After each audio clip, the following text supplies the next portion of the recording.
জিন্টুৰ বিয়াৰ cultural programme যিখিনি হৈছিল সেইখিনি অলপমান চাই লোৱা হওক। কি খবৰ সকলোৰে? বঙাইগাঁও প্ৰথমবাৰ আহিছোঁ, বহুত বহুত বেছি ভাল লাগিছে। আৰু এই চেগতে দাদা আৰু মোৰ কাৰণে বিবাহ বাৰ্ষিকীৰ বহুত বহুত শুভেচ্ছা জ্ঞাপন কৰিছোঁ।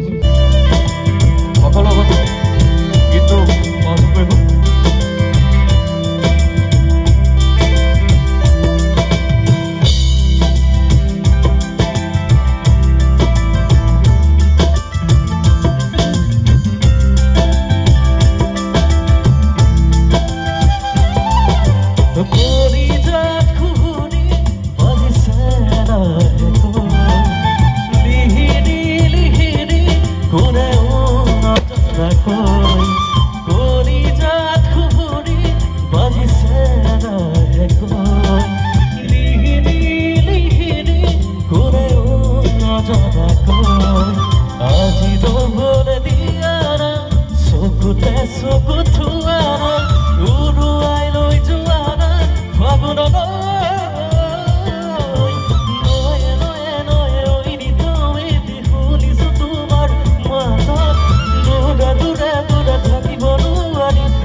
তুমি তোৰা